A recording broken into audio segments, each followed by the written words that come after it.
بیا دخترم. حالتون خوبه؟ آره. اون دارو که داری میبینی توی کمدم بوده. توی این سن کجا یادم میمونه. جلیل داروهامو داد. زودی سر حال سر پا شدم.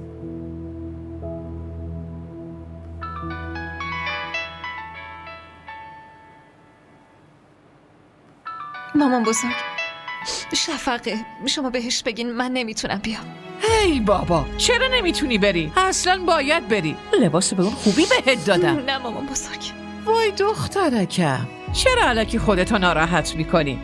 مگه تو هر روز میخوای جشن عروسی بری؟ ببین من بهت اجازه دادم و به جلیلم سفارشتو کردم. اون تو رو میرسونه. برو دست و صورتتو بشور و دوباره حاضر شو.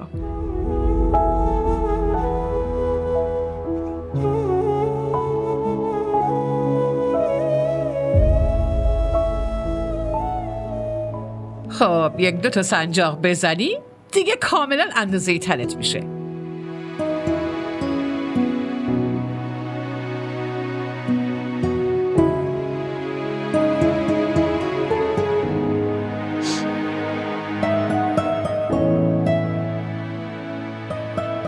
ماشالله ماشالله. اونجا دختر من از همه خوشگل‌تر به نظر میرسه. اصلا کی میفهمه این لباس 25 سال پیشه؟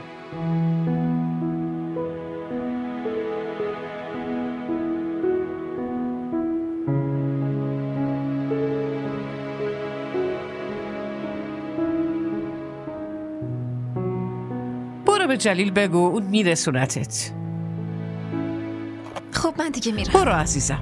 خداحافظ. خدا نگهدار. به سلامت. ماشالله.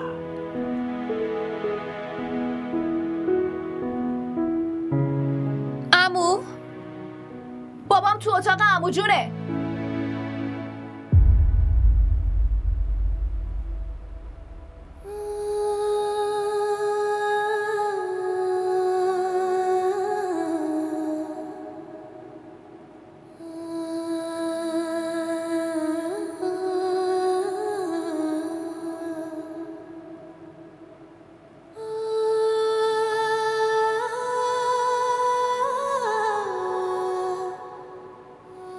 عمو زود بیا، من نمیتونم در بزنم.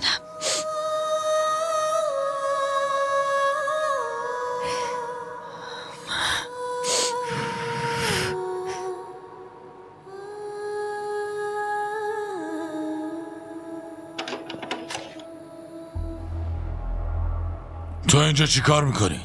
این که عادت بچگیشه، پشت در بسته وایستادن، گوش دادن به حرفای بقیه و به این و اون شکایت کردن. نه من میخواستم عمو منو برسونه جشن. هیچ که اجازه نداره جشن بره. مگه نگفته بودم نمیری؟ بازم باید حرفمو تکرار کنم؟ یالا برو تو اتاقت، دیگه جلوی چشمم نبینمت. یالا برو.